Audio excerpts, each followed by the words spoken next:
গরিব রাখাল শিক্ষিত বউ। হ্যাঁ, আপনারা এই ভিডিওতে দেখতে পারবেন গরিব রাখাল শিক্ষিত বউয়ের দ্বিতীয় পর্বর ঘটনাগুলি কি ঘটতে চলেছে, বা গরিব রাখাল শিক্ষিত বউয়ের দ্বিতীয় পর্ব কবে আপলোড করা হবে, কবে আপনারা ইউটিউবে গরিব রাখাল শিক্ষিত বউয়ের দ্বিতীয় পর্ব দেখতে পারবেন। বিস্তারিত জানতে হলে আমাদের চ্যানেলটিকে সাবস্ক্রাইব করুন। আর হ্যাঁ, সবার আগে গরিব রাখাল শিক্ষিত বউয়ের যত আপডেট আছে সব জানতে পারবেন এই চ্যানেলে। দেখুন, গরিব রাখাল শিক্ষিত বউ একটি শর্ট ফিল্ম, আর এই শর্ট ফিল্মকে ঘিরে আপনাদের নানান রকমের প্রশ্ন সব করতে পারেন আমাদের এই কমেন্ট বক্সে। সব কমেন্টের উত্তর দেওয়া হবে, আপনারা নির্দ্বিধায় কমেন্টগুলো করতে থাকেন। দেখুন, আমরা গরিব রাখাল শিক্ষিত বউয়ের প্রথম পর্বতে কি দেখতে পাই।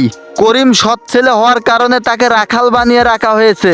আর করিমের যে দুটো ছোট ভাইকে আমরা দেখতে পাচ্তেছি সেটি হলো করিমের সৎ মায়ের সন্তান, মানে হচ্ছে গিয়া করিমের সৎ ভাই। আমরা সৎ মা বলতে এটাই বুঝি, করিমের বাবা দুটি বিয়ে করেছিলেন এবং করিমের বাবা যে প্রথম বিয়ে করেছিলেন তারই সন্তান হচ্ছে করিম, এবং করিমের বাবা দ্বিতীয় যে বিয়ে করেন মানে করিমের সৎ মায়ের সন্তান হচ্ছে দুটি, যাকে আমরা দেখতে পেলাম করিমের দুটি ছোট ভাই মানে সৎ ভাই আর কি। করিম একা হওয়া এবং করিমের মা না থাকার কারণে করিমকে বানিয়ে রাখা হয়েছে রাখাল, যেখানে হচ্ছে গিয়া করিম হলো গিয়া বড় মায়ের সন্তান, যাকে কিনা রাজার বেশে থাকার কথা তাকেই বানিয়ে রেখেছে রাখাল। আর করিমের দুটি সৎ ভাই যারা কিনা বিয়ে করেন এবং তাদের বউগুলা অনেক ভালো হয়, মানে আচার আচরণ অনেক ভালো হয় আর কি। করিমের সাথে যে খারাপ আচরণ করে তার সৎ মা এবং সৎ ভাইগুলি, এটি তার ভাবি মানতে পারে না, সেই জন্য তারা তাদের স্বামীর সাথেই প্রতিবাদ করা শুরু করে। এখন হলো গিয়া করিম বিয়ে করে আসমাকে, আর আসমা কিনা করিমের বাড়ির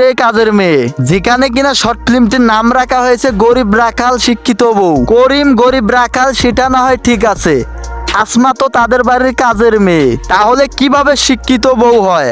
আর এই বিষয়টাই নিয়ে আপনারা দ্বিতীয় পর্ব দেখতে পারবেন। যেমনটা দেখলাম করিমের মা নেই, সৎ মা আছে। করিমের মায়ে বা কোথায় বা কি হয়েছিল, আর করিমের বাবাই বা কোথায়, আর করিমের বাবারই বা কি হয়েছে? আর আসমা শিক্ষিত হওয়ার পরেও কেন কাজের মেয়ে হয়ে করিমদের বাড়িতে কাজ করতেছে? সবকিছু দেখতে পারবেন দ্বিতীয় পর্বতে। আজকের ভিডিওটা এ পর্যন্তই ছিল। ভালো থাকবেন, সুস্থ থাকবেন, দেখা হচ্ছে পরবর্তী ভিডিও নিয়ে।